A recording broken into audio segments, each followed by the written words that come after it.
Let's talk about HIV positive stigmatization in the gay community, specifically with gay men. Before I get started with today's episode, if you clicked on this episode specifically because you wanted to sip tea on my HIV status, you are a sad, pathetic clown, and shame on you.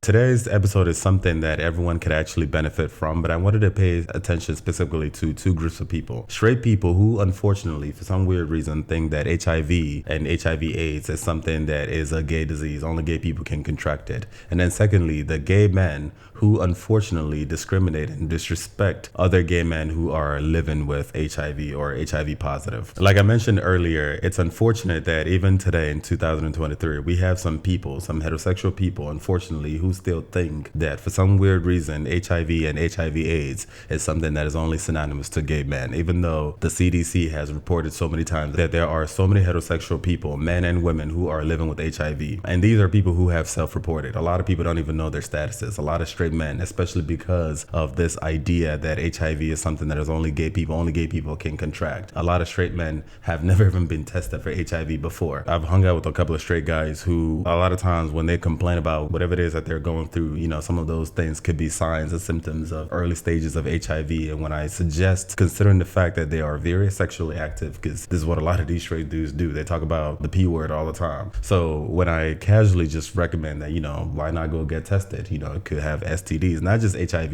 it could be anything. And it's always very interesting when they look at me with surprise, like, nah, bro, I ain't got no HIV, I'm not gay. You know, it's the ignorance. Of course, I try my best to try to educate whenever I have these kind of opportunities, but the truth still remains that a lot of straight people, unfortunately, even till today, still somehow believe that HIV and HIV AIDS is something that only gay men can catch, or men who sleep with other men. And the interesting thing is, even if some of these straight people, for some weird reason, think that HIV is something that only gay people can catch, a lot of them still don't use protection when they're having sex. Of course, you're an adult, we're all adults, you know, you choose to do whatever you want, whether you want to have protected sex or unprotected sex, it is what it is. But this decision should not be based on ignorance. There's still a lot of STDs floating around, and the CDC has reported many times that we are currently going through an alarming increase in STDs across the nation. A report released by the CDC has some alarming news about the infection rate for sexually transmitted diseases. Medical reporter Liz Bonus breaks down the research.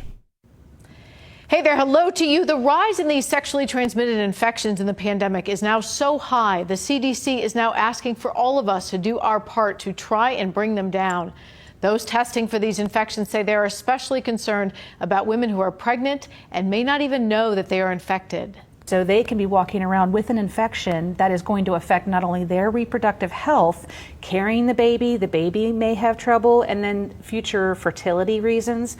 Jennifer Moore provides prenatal care at the faith-based Kentucky nonprofit known as CareNet. She's part of a team that kicked off a new STI testing program this past year. She says what's alarming is that the swipe right age group, 15 to 24, now using dating apps, now make up more than 60% of the chlamydia cases and 42% of the gonorrhea cases. Many of them spread the virus through sexual encounters before they have any symptoms.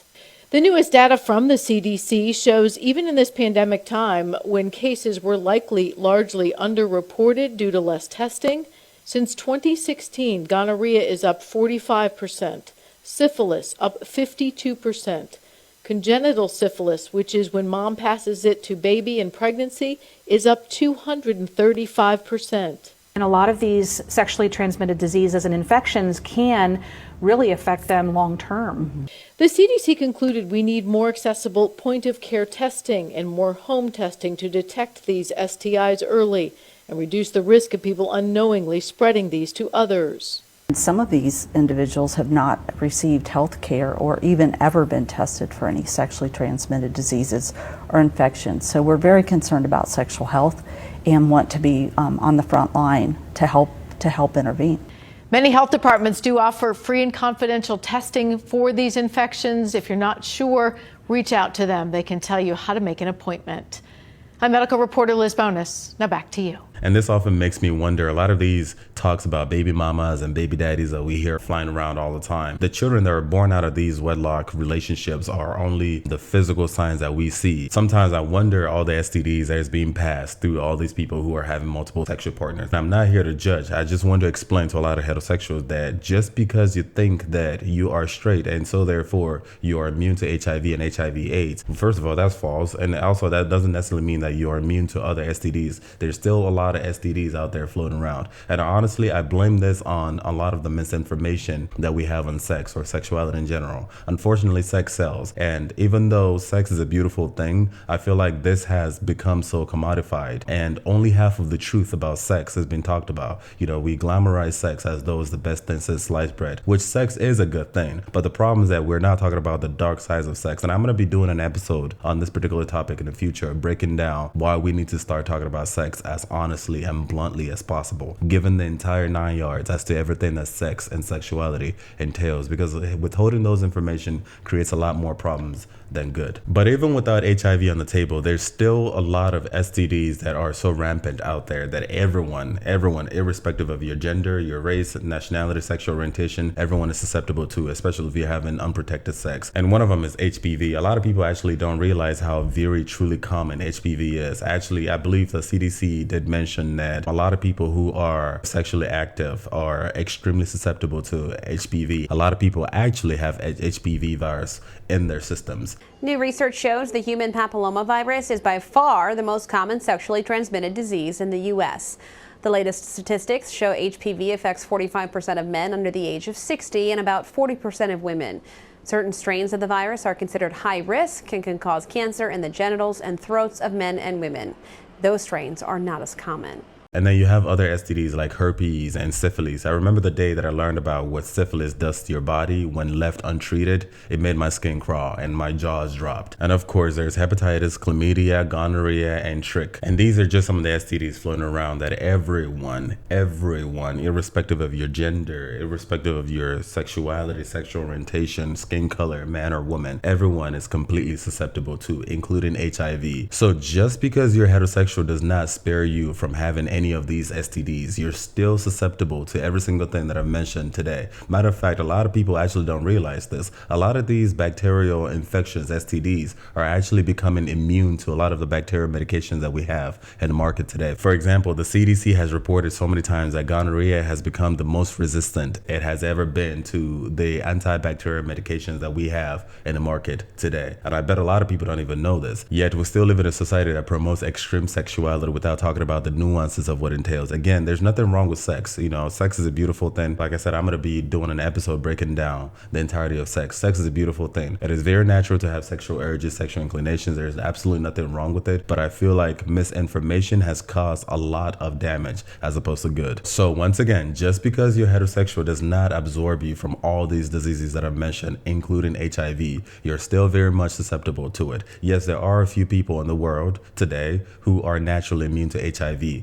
And the chances that you are one of those people is extremely slim. Now, that being said, just because somebody is diagnosed with HIV or living with HIV positive does not automatically mean a death sentence. Actually, there's a lot of antiviral medications today where you can take pills. I believe some people take a pill a day. I think there's also shots where you can take once a month or once every few months. You know, as long as you keep up with your antiviral medications, a person who's actually diagnosed as HIV positive could actually become undetectable. This will be called positive undetectable. So this would be somebody at some point that would get diagnosed as HIV positive, but because of their medication, their antiviral medication that they're keeping up with, eventually the viral load will be so low in their blood that it actually becomes undetectable when they go for a test. They still have the virus inside of them because HIV virus, as of today, we don't have a permanent treatment. The virus is still inside of them, but it's just so low and suppressed because of the antiviral medications that whatever testing that they're doing is not able to pick it up. So as a result of these antiviral medications, a person who is diagnosed with HIV can actually live live a healthy, long life. There are people who've been living with HIV for 10, 20, 30 years, and some of them actually live much healthier than people who are negative, if I'm being honest. And then for people who are not HIV positive, who want to engage in unprotected sex, but they want to lower their chances of contracting HIV, there's also something called PrEP. PrEP is sort of like an antiviral medication, but it's more so like a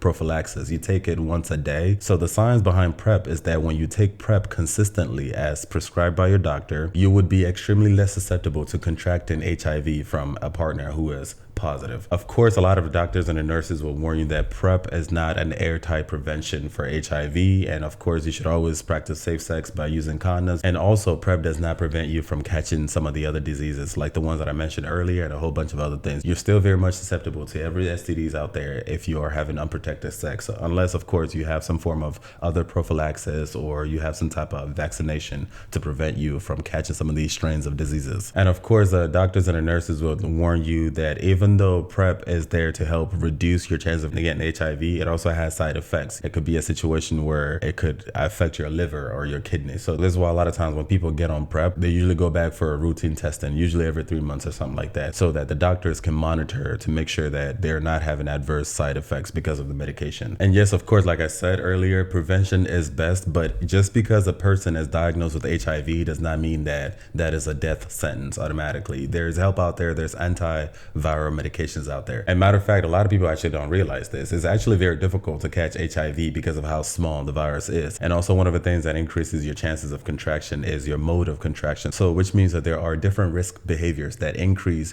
your chances of contracting the virus. And like I said, just because you've contracted HIV or someone has HIV does not automatically mean a death sentence. There's a lot of people who have HIV who are HIV positive and undetectable, and they are living life to the fullest, even much healthier than people who are negative. And matter of fact, also to add to that point, it's actually much safer for you to have unprotected sex with somebody who is HIV undetectable than somebody who is quote unquote negative but have not been tested. It's unfortunate to say this. A lot of people are actually HIV positive, but they have no idea. You know, a lot of people are in denial. They don't get tested, maybe because of socioeconomic problems or maybe because of ignorance. Like I mentioned earlier, for some reason, a lot of straight people think that they're immune to the virus just because they're heterosexuals. So there's a lot of straight people who are HIV positive and they have no idea that they are HIV positive. A lot of times too, when somebody contracts HIV, they don't always feel the symptoms right away. And by the time they start noticing the symptoms to the point of even being detectable when they're being diagnosed, you know, they've already spread the disease to a whole lot of people who don't even know about their status just because they haven't been tested. So in theory, it's actually much safer for you to have unprotected sex with somebody who is HIV positive, undetectable,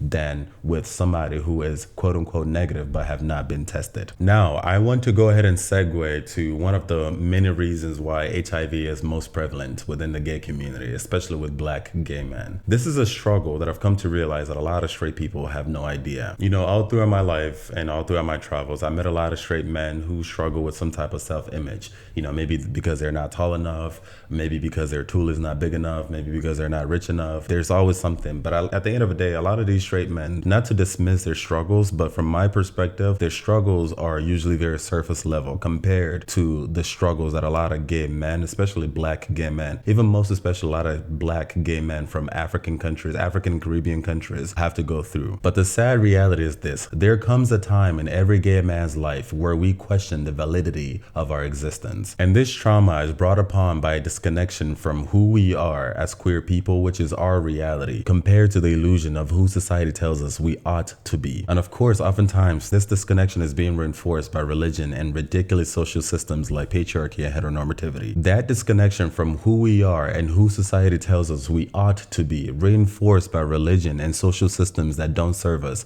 creates extreme depression and anxiety. This is what I call upper echelon pain. And like I said earlier, this upper echelon pain is one that a lot of heterosexual people have no idea. When you tap into this upper echelon pain, nothing matters. You don't care. Like, you really don't care. All the things that you're thinking at that moment is everything negative. They don't love me anyway. They don't want me anyway. They think I'm an abomination. They think there's something inherently wrong with me. Why even bother? What is the point of suffering here in this world if I'm going to suffer when I die in hell anyway? So there's no motivation. There's no incentive for you to do anything. So you just give up. You perpetuate your own pain and you wreak extreme pain. Of course, there's a lot of straight people, men and women, who have depression, extreme depression, depression and anxiety. But when it comes to gay men or queer people in general, but specifically gay men, there's this extremely deep pain that you don't matter, that you're an abomination, you shouldn't exist. It was a mistake for you to even exist. This pain is so extreme and crippling that we try everything within our power to numb it. And you know what they say about kids who don't get shown love at home? They go to the streets to find it. Unfortunately, what you find in the street is not love. What you find in the streets is sex, drugs, alcohol, and lots of it. And of course, when you don't care, when nothing matters, all bets are off. Everything goes. Why bother having protected sex? What are you trying to protect yourself against? You don't matter. Nothing matters. You're going to die anyway. And when you die, there's more hell waiting for you. So nothing matters. And unfortunately, this is why a lot of people become so extremely addicted to a lot of these vices, whether it's vices in drugs, alcohol, pornography, sex, all kinds of mess. You become addicted to all these vices because you're extremely so desperate to numb your pain. And of course, coupled with the fact of misinformation and lack of education, and of course, also socioeconomic statuses, especially with Black people, that just increases your chance of contracting all kinds of mess and getting hooked to all kinds of mess, being addicted to drugs, alcohol, sex, pornography, and so on and so forth. It's so unfortunate, and this is a reality that a lot of straight people don't see, because we all have family members who are LGBTQ, especially Black people, especially as an African. Just because they're not saying anything doesn't mean that they don't exist. They do exist. And a lot of times your homophobia that is being reinforced in the churches drive them to silence. They're suffering in silence. And I've seen this. Of course, when they're in front of you with the family members and friends and coworkers and things like that, they know how to dust it off and, package themselves well and present themselves as working class adult citizens. But even the reason why they're even able to be as performative as they are is because of the vices that are waiting for them at the end of the day, the vices that keep them moving, that keep them alive. It is unfortunate, but this is a reality. I've met so many people who are suffering in silence, especially as an African. I've met so many Africans, Nigerians and non-Nigerians, who have this rejection from their family. When they think about the idea of their family members finding out that they are LGBTQ, they start trembling. That coupled with all kinds of trauma that people are going through. There's a lot of childhood trauma that needs to be healed. There's a lot of societal pressure. There's a lot of bullshit that people in general are dealing with. And at the same time, when you're dealing with this upper echelon pain, like I call it, the pain of you don't matter just because of your sexuality, there's no outlet for you to diffuse this pain. So the pain just bottles in, it bottles up, and it manifests itself in so many different negative ways because you exude so much negative energy and no one can figure out what it is that is wrong with you. A lot of times you become very susceptible to illnesses, or you're very extremely irritable. And in reality, what it actually is that you've given up in life and you're so desperately looking for any and all vices to numb your pain. This is one of the many reasons why HIV transmission and contraction is extremely high within the gay community, especially within the Black gay community. And like I said before, I don't mean to dismiss some of the mental health problems that a lot of straight people, especially straight men, are going through, because that's still very real. But like I said before, this type of upper echelon pain is one that heterosexuals have no idea. You have no idea. It's a true blessing that you have no idea what this feels like. To be out there in life with extreme pain bottled up inside of you. The fact that you could be easily ridiculed at work, with your coworkers, with your colleagues, with your friends, with your family.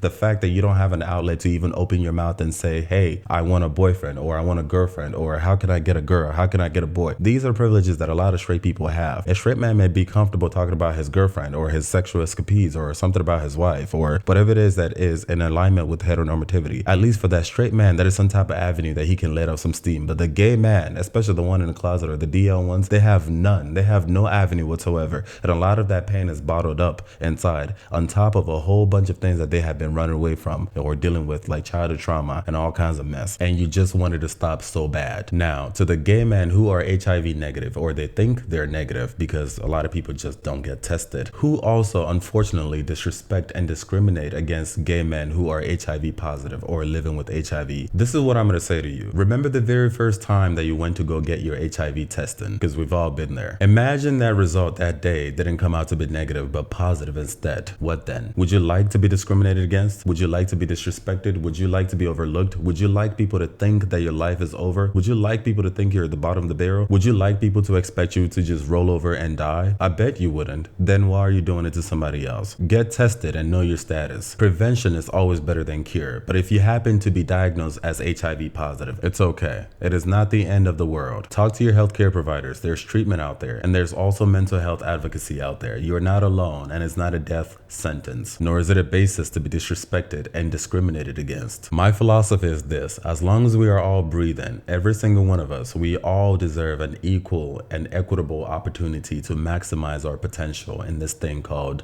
life. Uche, peace and love.